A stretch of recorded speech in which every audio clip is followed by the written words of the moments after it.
Imagine you're taking just a seemingly silly internet quiz about a cartoon panda.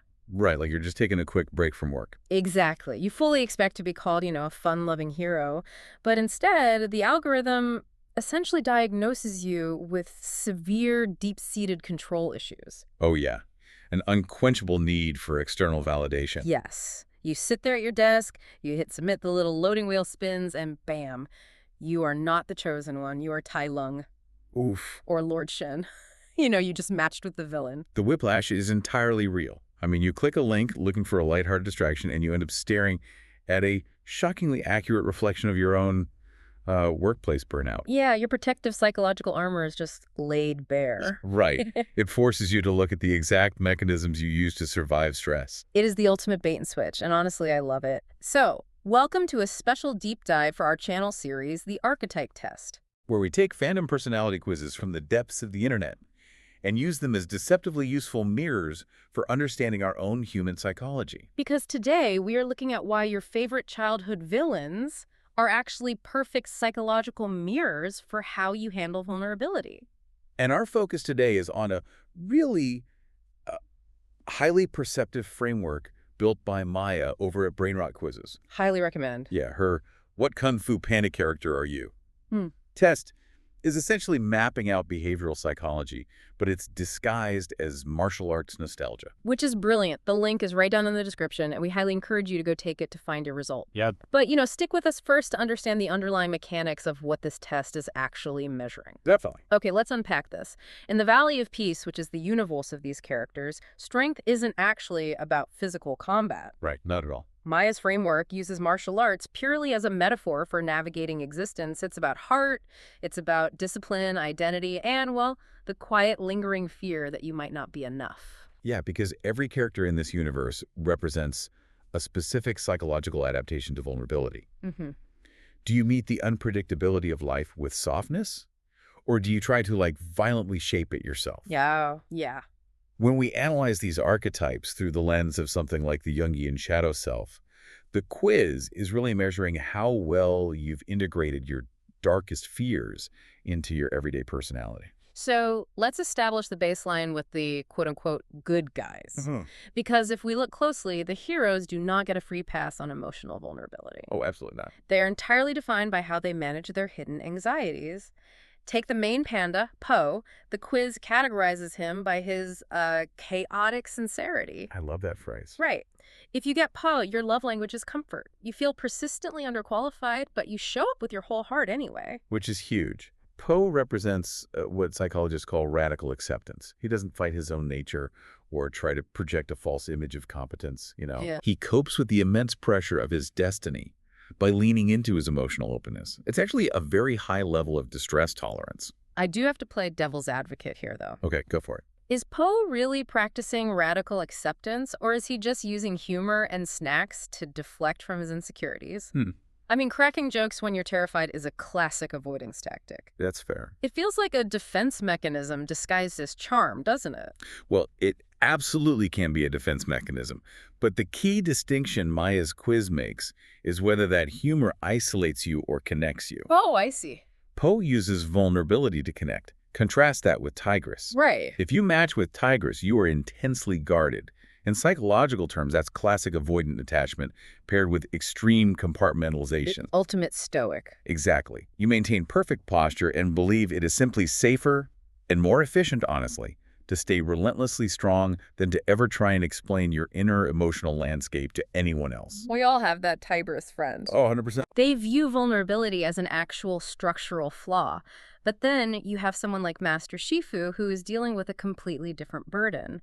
His result reveals a person carrying a crushing, almost pathological sense of responsibility. What's fascinating here is that Shifu operates with an extreme internal locus of control, but it's completely warped by chronic anxiety. Yeah. In family systems theory, this is known as overfunctioning. He genuinely believes that if he doesn't personally manage every single detail, everything around him will instantly fall apart. Like holding up the sky. Right. His highly critical nature isn't malice, It's a desperate attempt to stave off disaster. He cares so deeply about outcomes that letting go of the reins feels like a moral failure. And to round out the good guys, we have the noodle guy, Mr. Ping. Yes. He shows love through practical care, like making sure you're fed, making sure you're warm. But the shadow side of his archetype is this deep, quiet terror of abandonment. He makes himself completely indispensable so he won't be left behind by the people he loves. It's a very anxious attachment style. Which brings us to Master Oogway, the ultimate counterbalance in this psychological framework. A turtle. The turtle, exactly. Yep. Oogway represents a securely attached, fully integrated psyche. He exhibits profound cognitive flexibility. He has entirely relinquished the need to control external events, Just going with the flow. operating on pure trust that what is meant for him won't miss him. He chooses peace over chaos every single time. Which is such a beautiful place to be. But let's be real, most of us are not floating on a peach tree in a state of enlightened bliss. No, definitely not. So if Oogway represents the ultimate surrender of control, the natural question is, well, what happens to the psyche when a person absolutely refuses to surrender it? Yeah. What happens when we demand control and we demand that the world recognize our worth? And that contrast brings us to the most complex part of Maya's framework, the villains. They really represent our natural defense mechanisms calcified into weapons. The dark side of ambition. Let's start with the guy who absolutely terrified me as a kid, Tai Lung. Oh, he was intimidating. So intimidating. But getting Tai Lung on this quiz does not mean you want to destroy a valley. The result page explains that you feel things with burning intensity, and you struggle to let go of old expectations that shaped your sense of self. Right. You poured your entire identity into earning recognition, and the system failed you. Tai Lung is the literal personification of gifted kid burnout, combined with what psychologists call identity foreclosure. Identity foreclosure. When a child is told their worth is entirely dependent on their exceptionalism, they build their entire ego around achievement. They don't explore any other facets of who they might be. Wow, yeah. So when that external recognition is suddenly denied, despite literal blood, sweat, and tears, the devastation cuts straight to the core of their identity. Here's where it gets really interesting. Because if you look at the raw traits, isn't getting a Tai Lung result basically just getting a Tigress result, but stripped of a healthy support system? Oh, that's a great point. Right. Because both of them have this insane drive, the intense discipline, the perfectionism. They both desperately want their master's approval. Aren't they the exact same psychological profile, just with different endings? That is exactly the point the quiz is making. Really? Yes, the psychological divergence happens in their proximity to failure and their emotional safety nets. Tigress found a makeshift family that anchored her, even if it was flawed. Right, she had Poe and the others eventually. Exactly. But Tai Lung's expectation of glory crumbled, leaving him with a profound sense of betrayal. The quiz identifies Tai Lung not by his aggression, but by his absolute inability to process grief. Oh, wow. He turns his unfulfilled potential outward, blaming the external world rather than adapting internally. Which perfectly contrasts with Lord Shen, the peacock with the throwing knives. He is such a specific flavor of villain. Shen isn't driven by burned-out passion. He's driven by pure, unadulterated anxiety of the unknown. If we connect this to the bigger picture, Shen represents a textbook case of hypervigilance presenting as ambition. Presenting as ambition, yeah. In psychological terms, when someone experiences chronic uncertainty, their nervous system can adapt by attempting to exert absolute dominance over their environment. Basically, if I control everything, nothing can hurt me. Precisely. It's a maladaptive trauma response. Shen cannot tolerate the unpredictable nature of existence, so he covers his lingering internal doubts with absolute polish, elegance, and unshakable confidence. He has literally weaponized his own anxiety. Wait, I have to stop you there because earlier you said getting a villain result is actually validating. Yes, I did. I don't buy that. If I take a quiz and get Lord Shen, I'm thinking I'm a manipulative sociopath who wants to micromanage people, not that I'm just protecting myself. Yeah. How is a hypervigilant trauma response validating? It's validating because it recontextualizes your flaws as survival tactics. Think about the root cause here. Right. If the quiz gives you Shen, it's acknowledging that your need to micromanage your environment stems from a deep-seated fear of being caught off guard or victimized. The validation comes from the quiz, seeing your protective armor for what it actually is. You believe that shaping your own path, by any means necessary, is safer than waiting for the world to decide your fate. It's not innate cruelty, it's an extreme attempt to create safety. Okay, so Shen is for the overplanners. The people who think, if I just perfectly orchestrate every single detail of my life, If I optimize my morning routine, meticulously manage my team's workflow, and anticipate every possible negative outcome, I will never have to feel vulnerable. Exactly. It's the anxiety of the unknown dressed up as executive competence. Precisely. And then you have Kai, who takes a completely different route to avoid vulnerability. The bull character, right? Right. Kai is driven by a profound fear of being overshadowed or forgotten.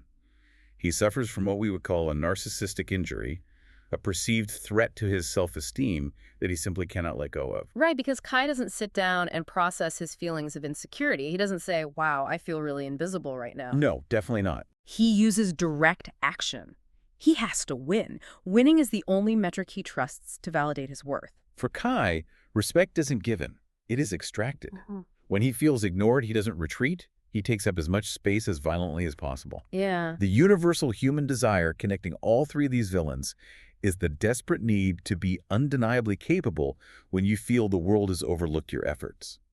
Getting a villain result simply means the algorithm has detected that your ambition is currently being fueled by a protective need to never, ever feel small again. Okay, so we've established that this cartoon quiz is actually a stealth psychological assessment. A very effective one. But how does it actually know? Having explored all this deep psychology, how does a simple internet test mathematically separate the chaotic goodness of a Poe from the hypervigilant control of a Lord Shen? Let's talk about the mechanics of the mirror. It comes down to Maya's specific methodology, which is actually far more robust than many, corporate personality tests out there. Oh, really? Yeah. Tests like the Myers-Briggs often fail because they rely heavily on self-reporting. They ask, are you a leader? And your ego answers how you want to be seen. Right. Everyone thinks they're a leader. Exactly. Maya's framework bypasses the ego entirely.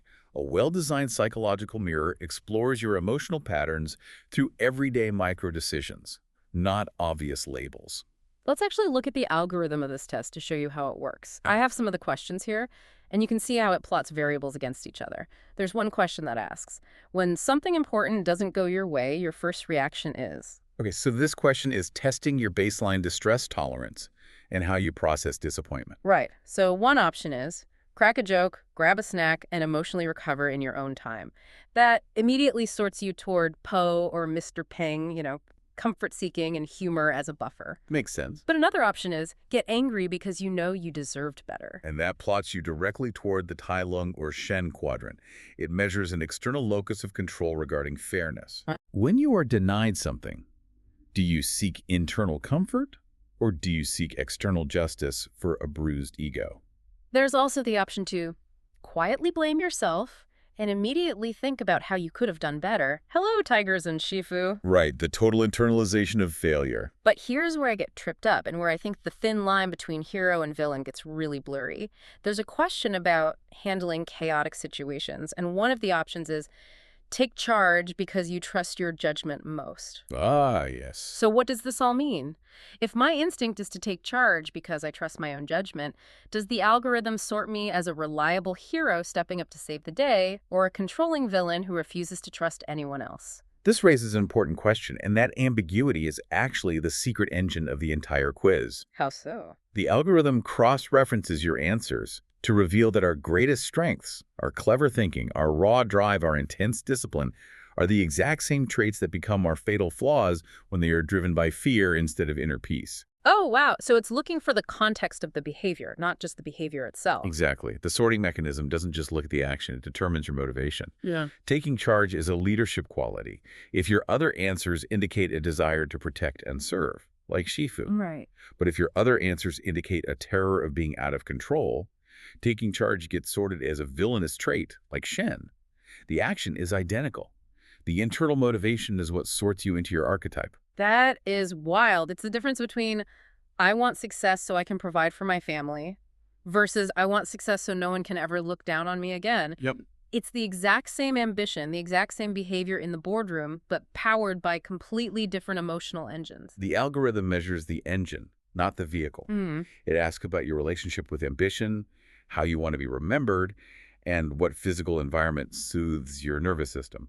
Like, do you crave an elegant, refined space where you can think strategically without interruption? Right, like Shen. Or a chaotic, cozy space filled with people you love, like Poe? Exactly. Every data point builds a psychological profile of your underlying fears and your preferred emotional safety nets. It really proves that your Kung Fu style, whether you approach the world with the chaotic optimism of Po, the heavily guarded compartmentalization of Tigress, or the sharp, hyper-vigilant control of Lord Shen, is entirely about your personality and how you handle the fundamental vulnerability of being alive. The martial arts are just the aesthetic wrapper. The core is your survival strategy. When you take the quiz, the loading wheel is simply calculating how you've learned to survive the world. So we are officially throwing down the gauntlet for you. We strongly encourage you to hit the link in the description, go to Brain Rot Quizzes, and take Maya's What Kung Fu Panda Character Are You quiz. Yes, please do. Find out which character matches your inner energy, and please share your results in the comments. We especially want to hear from you if you got a villain result. Wear it as a badge of honor, honestly. Own that complex, highly guarded ambition. It takes genuine self-awareness to look at those darker, controlling traits and admit they belong to you. And, to leave you with one final thing to ponder. Okay, hit us. If the core difference between the heroes and the villains in this psychological framework is simply how they react to being overlooked or misunderstood, what would happen to a villain personality who finally got exactly what they wanted? Oh, that's a fascinating thought experiment. Think about it.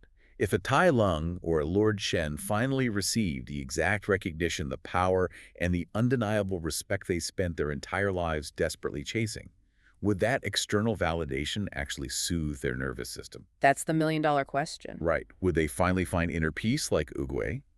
Or would the hypervigilance persist, forcing them to immediately start looking for a new mountain to conquer, simply because their protective armor is too thick to ever take off? Oof. That is the ultimate question. Do we ever really arrive, or do we just find new things to control? Next time you sit at your desk to take an innocent internet quiz, remember that little algorithm might just be calling out exactly what you're hiding from yourself.